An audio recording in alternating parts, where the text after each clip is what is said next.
It's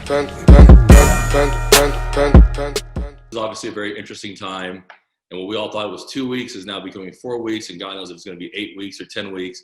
And everyone here is probably thinking about the same problem, which is, how am I going to make money? How am I going to grow? How am I going to develop? How am I going to be better? And so for me, what we've done is, a lot of you have reached out to me personally. So there are some new faces that are here. And then we did this session about 2 weeks ago where, through Alex and his marketing, what he's doing in his company, and myself, we started just want to do mentor sessions to kind of put together what we're talking about, our skill set. Obviously on my end, we're trying to develop modules. There's no charge to anybody that's here. There'll never be a charge from anybody here. It's just that you reached out to me individually. And so I want to do my duty as a good human being and try to distill some knowledge without you paying whatever these guys charge out there in this world, which doesn't make any sense to me anyways. But it's only going to help me grow my brand and your brand and anything we're trying to do. And the objective is to teach you basic skill sets that you guys have questions about. It's to teach you guys basic things that you guys all want to learn, ask questions, answer questions. I have 4 specific topics that I'm going to talk about that are personally about business. If we want to talk about personal stuff, we can do that too, and kind of work from there, right? Develop a network and share each other's growth and go from there. And it's to give hope. I mean, it's very hard right now to have any hope. It's very negative out there. And most of you are trying to figure out a new skill set. And now you're forced to sit with yourself. But the one thing that you don't want to do is you don't want to have an issue where you're starting to look at yourself and wondering if this is the person that you want to be, right? And really kind of dealing with some issues that, like, you're like, whoa, where did this come from? Or maybe I don't like myself too much, or things like that. And I tell this all the time.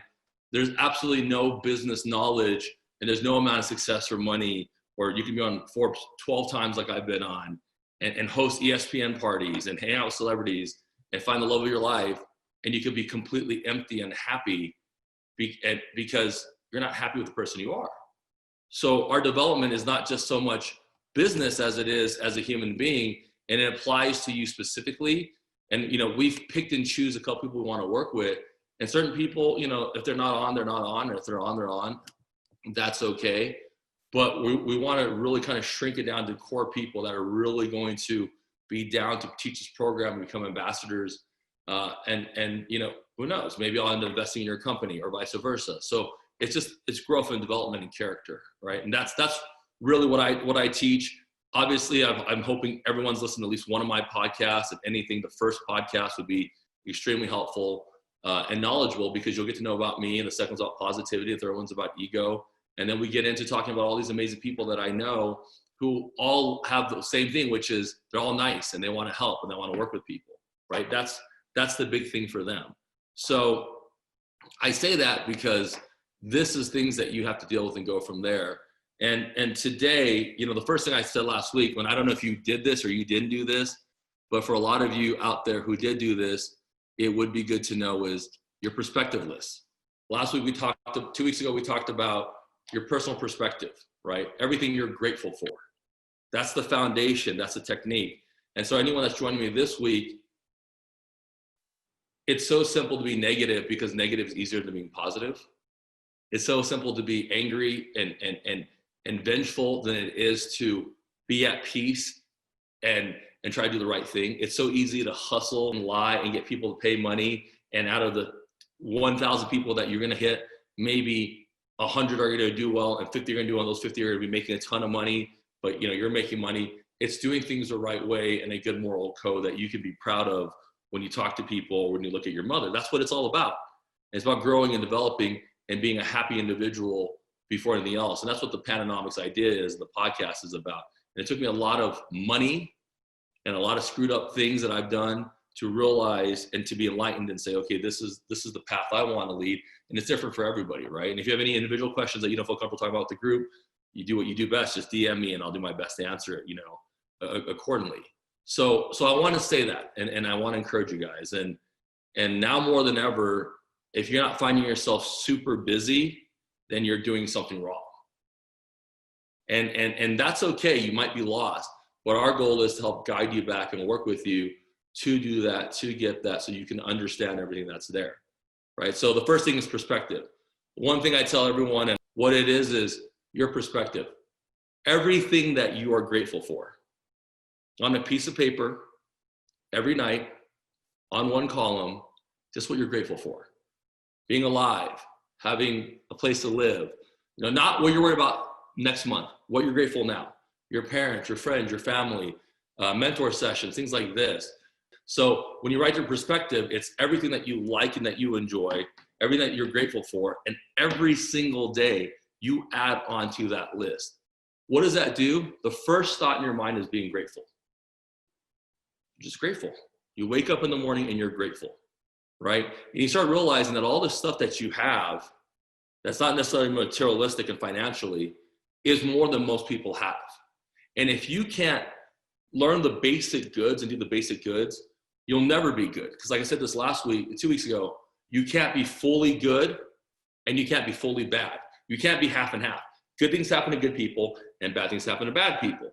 And so to understand your perspective and to understand how important it is to learn and to grow and to be grateful for what you have, the reality is you're all on the internet, you're all doing a mentor session, you all want to grow and develop, you all have a place to live, you all have something to eat, you're way ahead of 99% of the people in the world. You have a support system. Most people don't even have that. So those are the things and the values and the cores that you should definitely putting down. And I call that perspective paperwork. And it's just once a day, reviewing what you have, and that's important. The next thing, obviously we want to talk a little bit about what we're doing in business and things like that. So I want to talk about, I did a last post yesterday or 2 days ago, and my post basically discussed the opportunities of what social media is and how it is your new resume. So nowadays, let me tell you about just even the last 2 days of conversations. This morning I was on with the head of the MAC conference to do an esports thing. Then I talked to Sports Illustrated, and then I talked to Jeremy Roanoke, who played hockey, and then I talked to Lance Briggs, who played football, to come in. And then I'm trying to close a deal with Mass, while still trying to run the restaurants and still trying to build downtown spaces. And as I was doing all that, and I was going through and circulating my time and said, look, you're gonna spend 2 hours right now trying to help mentor and grow other people. My first thought was, you're doing this because you care to help. And one announcement I'm going to make very, very soon, but I'll tell everyone in the group, is I got asked to teach at SMU in their esports program this upcoming summer, next summer, and this upcoming fall, to be a professor. As most of you know, I'm a college dropout. So to be a professor, to teach at SMU at the esports program as a college dropout, that should provide you one thing, which is hope, which means the way that we were taught systematically in school and life, you can still work around it to get there. Although I don't encourage you not to finish school, but I'm just trying to point out that there are ways that you can work around it. And the reason they know me is because of the following. How I got this gig. I was rallying and racing cars for fun. As most of you know, I like doing that, cross country. And I talk to everyone. I don't care if you drive a Lamborghini. I don't care if you drive a truck. I don't care if you're 80. I don't care if you're 18. I talk to everyone, and I'm just nice. Hey, I'm David. Nice to meet you, blah, blah. I do the intro. I introduce myself. Because everyone, when you meet people, they're all uncomfortable. See, right now, you all know me. I am the core, but you don't know each other. If you're not reaching out to the people that are here and adding them to your network, you've already made the first mistake, right? Because you all have the same core. And you don't know what's going to develop from this core. And most people here aren't going to risk trying to screw the other person over, because if I find out or Alex finds out, you're off of this. We'll bring someone else on. There's hundreds of people that want to do this with us. You've been chosen because we believe in you and your skill set and in what you're trying to do. So that's the first thing. And what happened was I met a guy named Derek who met me in the rally. I just kind of talked to him, added on Facebook, social media. Wasn't trying to be the cool guy. If you add me and I know you, I'll add you back, and started chit-chatting. And what ended up happening through Derek was he introduced me to his teacher called Dr. Mac. And Dr. Mac added me in their blockchain crypto group. Now, what's interesting about the story is, for 1 year of me making little comments, when you put a comment on social media, I'm sure you heard it from Gary, but I'll tell you, you have to add value comments. And it has to be very, very quick. So most of the celebrities that I talk to, even if they're following me, within that first 2-3 minutes, if you're not trying to interact with them very quickly and just say something of value, I loved your show. I loved your song. I love that you're teaching this. They won't see you, but at least they start seeing you, they'll start remembering what's going on. That's the first thing that I did on social media. The second thing is, as soon as I started talking about the blockchain group that was closed, and I was the only non-SMU member, and I was talking about different things that happened, I put articles on. But before I did anything else and spewed everything I knew, I watched the environment. The biggest mistake in business is you talk too much and you talk first. That's why whatever you're pitching and you're doing in business, it's always a no initially, because you don't even have them convinced. You have them convinced enough to come here out of obligation or listening. But unless they really understand what's going on, you're not going to get the sell, you're not going to close the deal, you're not going to get investment, you're not going to get the record, your name's not going to go out. It doesn't matter. It's the same thing. They have to like you.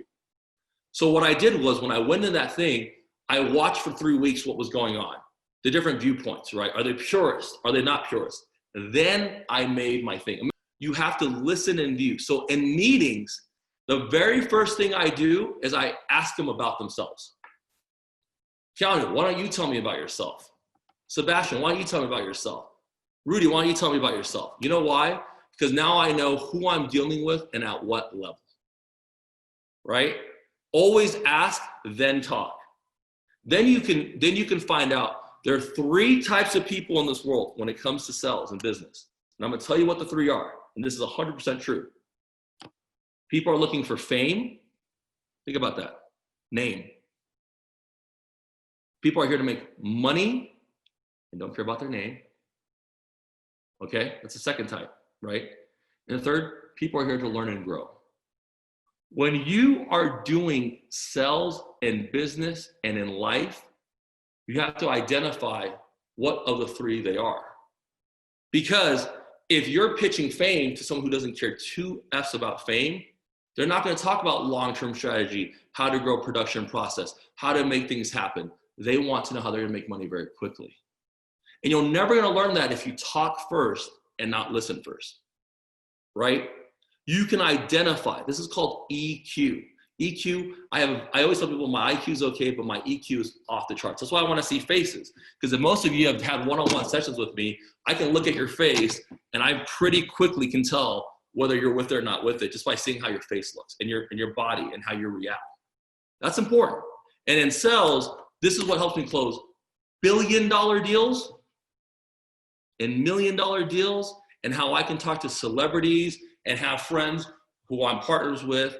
I don't know if you guys saw yesterday, part of FaceTime, Jimmy Iovine, the founder of Beats and Def Jam, just put in $5 million into one of the companies I own. You listen. You don't tell Jimmy Iovine how to run radio. You don't tell Jimmy Iovine how to mess with 50 Cent. You don't tell Jimmy Iovine how to do Drake. I know nothing about that stuff. The pitch is, we're in esports, this is different, here's how we're gonna do it. Right? Everyone has their field. You know, you have to know that. When I was at Mark Wahlberg's house pitching him about FaceLand, I asked him what his favorite movie was. I didn't ask him about the process because he was here to learn about business. So you have to identify those 3 things. And if you're not writing stuff down, you're already losing knowledge, because reality is 20% of what I tell you you're going to retain, 10% you're going to use, 5% will be consistent, and that other 80% of valuable knowledge in the hour and a half you're going to be spending here with me will be a waste of your time.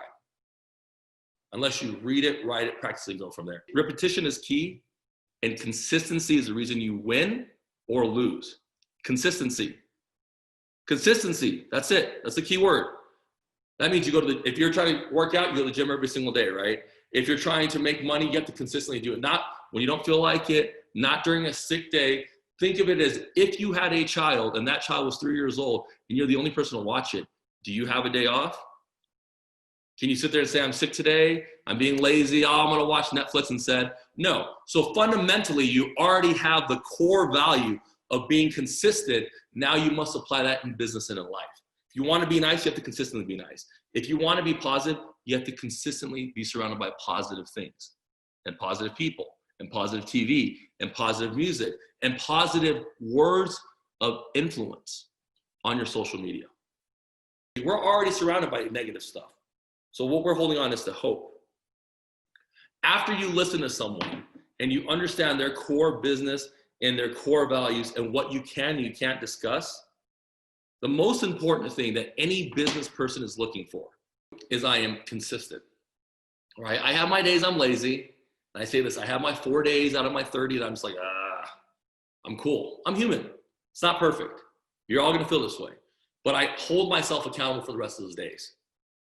right? This is the time I'm starting, here's what time I'm ending, and I don't finish until it's done. That's the difference between making millions and being broke. That's the difference between a supplier knowing that they can count on you and someone saying that they can't count on you. It's consistency. And consistency doesn't just fall in business, it falls in relationships. Think about how many relationships you've been in. Starts off great. Then they become inconsistent. They're no longer opening the doors. They're no longer pulling out the chairs. They're no longer saying nice things to you because the reality is you don't give enough. That's no different than business. That's why I said the Pandanomics thing is core life. And with that core, you just pop it out and you put it into business. It has to be consistent. Same thing with friendships. The reason things are failing is because this friendship doesn't deserve the time that this friendship deserves. Remember, one of the most important quotes I've heard, and I'm going to share with everyone today, is this one. Relationships are like the bank. You have to deposit in first in order to withdraw. Think about that. Right now I'm depositing into your accounts. I'm giving you free advice. I'm spending time. You're depositing into my account because you're taking an hour or two out of your day to share what I am teaching. That's consistent, right? That's consistency, right? If you deposit in and when you want something back and it's less than what you put in, it's because you didn't do everything you had to do. So in anything in life, the deposit, friendships, business, family, significant others, mom and dad, you have to deposit in to withdraw, right? That's important. When you deposit and withdraw, and you go back to that scenario where you're sitting there and you're listening to that person talk in business, what happens then? Now you're going to deposit into them an emotional attachment. What is our emotional attachment right now? For most of you, it's either you've heard me talk, you see my social media, and that investment into you is extremely important. Now that you've done that, you're really going to be able to put in the value and the time and everything that you have to do, and you have to be relatable. So what I like to do when I talk in business is, as I'm listening, I don't jump into the sells and the tactics of how I'm going to make money. What I jump into is I talk about you. How do I do that? Before any meeting, I Google the person. I go on their social media. I look them up. I look at their political views on Twitter. I look at the business things they share on LinkedIn.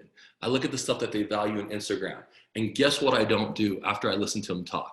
I don't talk about anything they don't like. That's sales. Sales is convincing you have the best product and you're the best person. And this is how I close billion-dollar deals and won awards all around the world, because you have to consistently have some sort of a relationship with them, right? The longer term business, 20% of your business will give you 80% of your profits. You've heard that. It's true because your 20% is your core. So for me, the 20 people that are online are more valuable to me than the 200 people that reach out to me in a week, because the 20 people I'm investing in and they're going to withdraw and vice versa, so we can grow each other as a company as a whole and whatever you're all trying to do. It's an investment.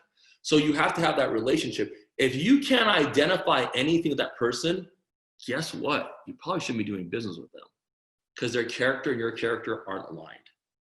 So I've done this where I've walked in a meeting and in 15 minutes, I knew for a fact this wasn't the right person. I ended the meeting and I apologize. I wasted their time.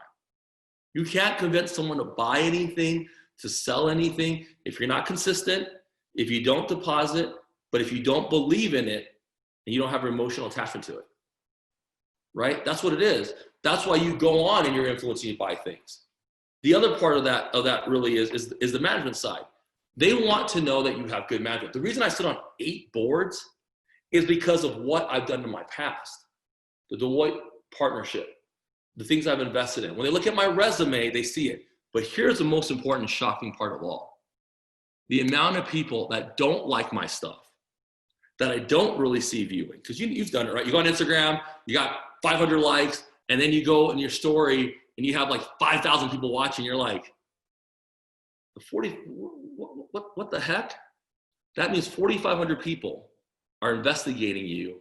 They don't, maybe they're haters, maybe they're not haters, maybe they're friends, maybe not friends, but they're investigating to see what you're all about. You know how many times in a meeting I have heard, David, I love your positivity and your ambitions and the things that you put out in the world.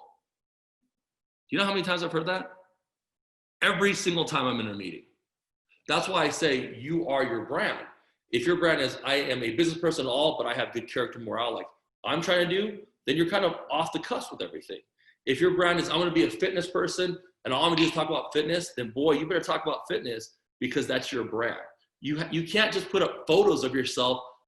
What is your real add value? How can you really deposit in to what we're trying to do to make it grow, right?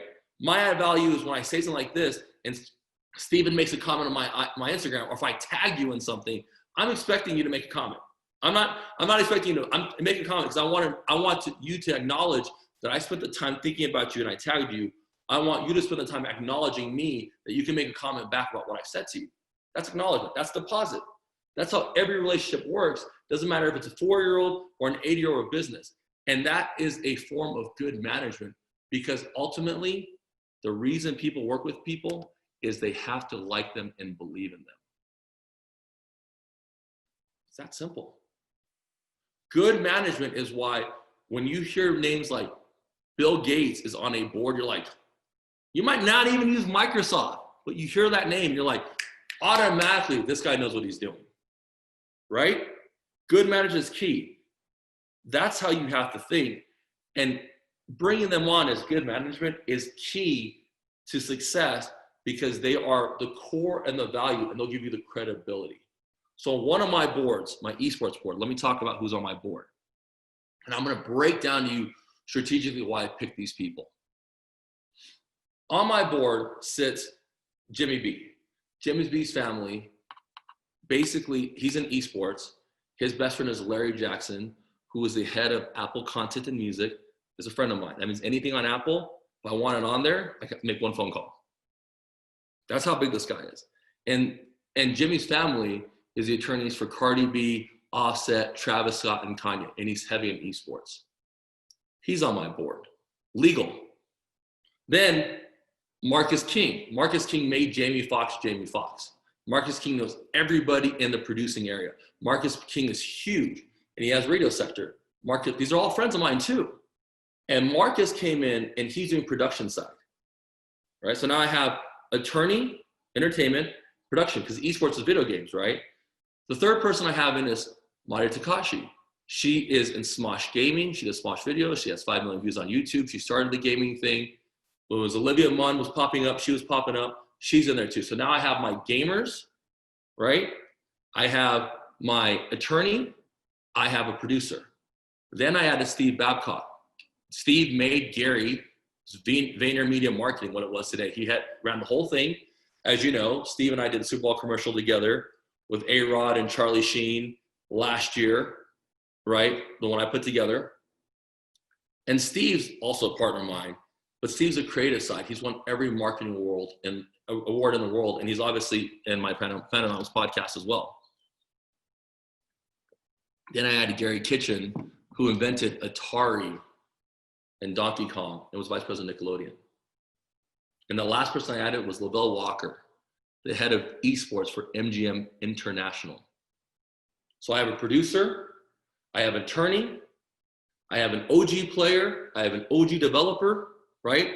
I have the head of esports gambling and myself, a shareholder face client and whatever else I've done. And that's my core board.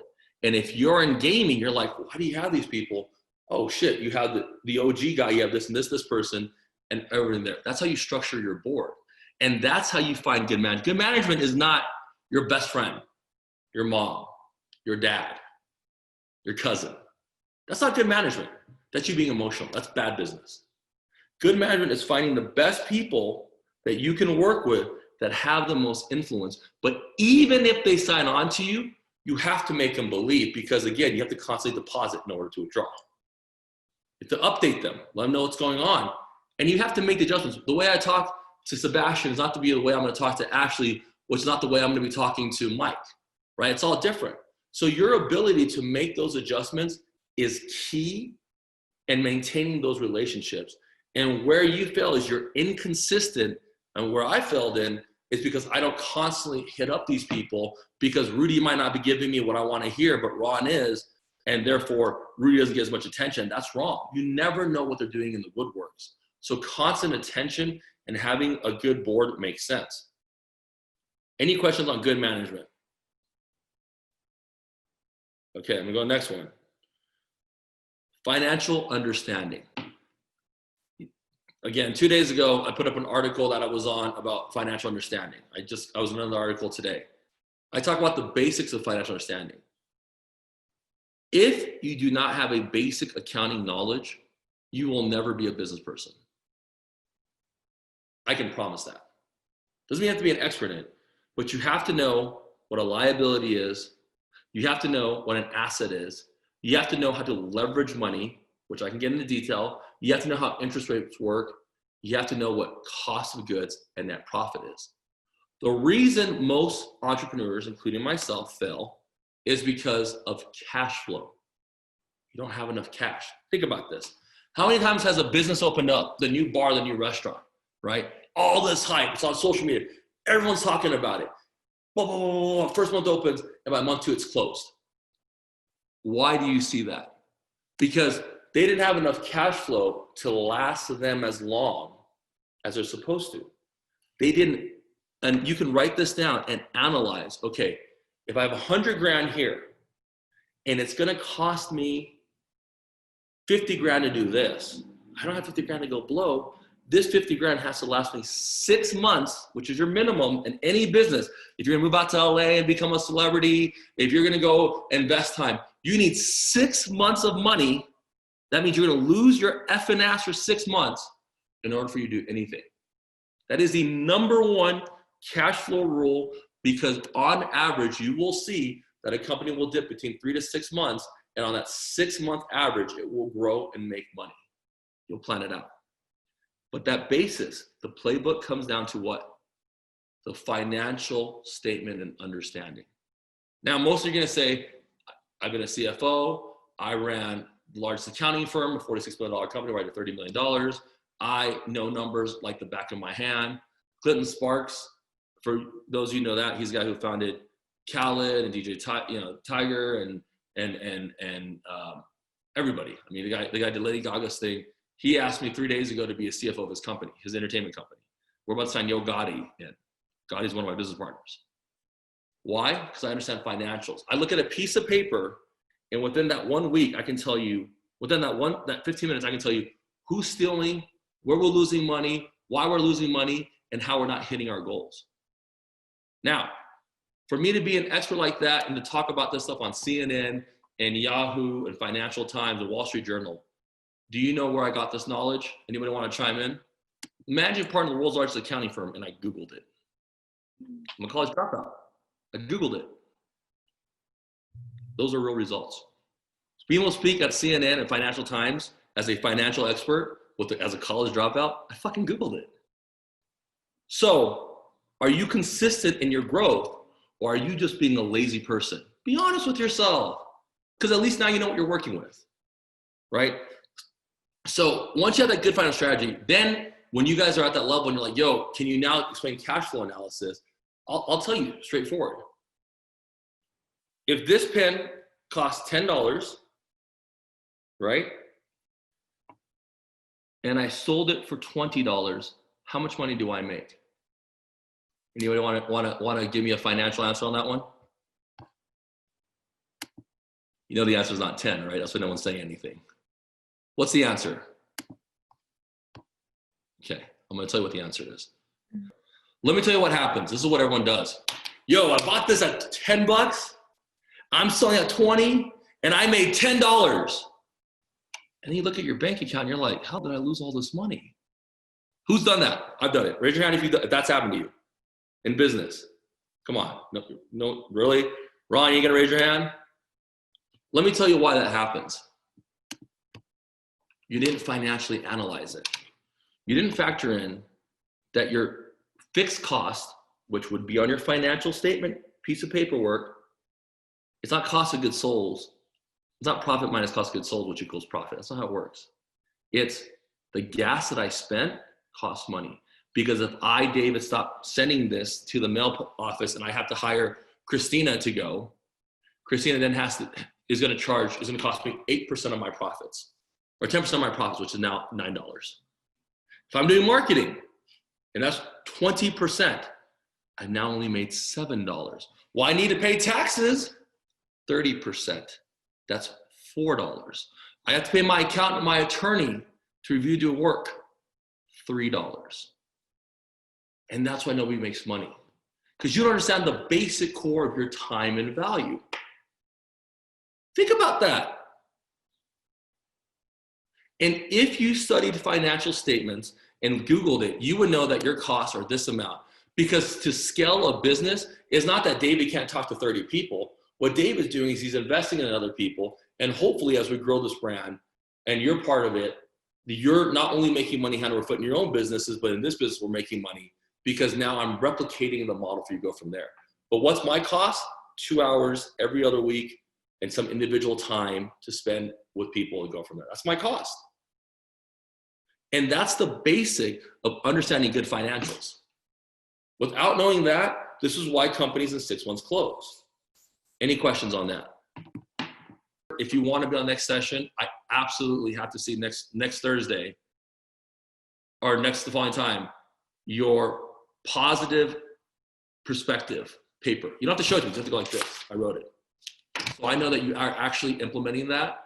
And then I want, if each of you guys have a business you're looking at, do yourselves a favor and start writing and reviewing and understanding. If you have questions, you can hit me up and we'll go from there. Okay? Thanks for your time. Alex, thanks for setting this up. Guys, I will talk to you soon.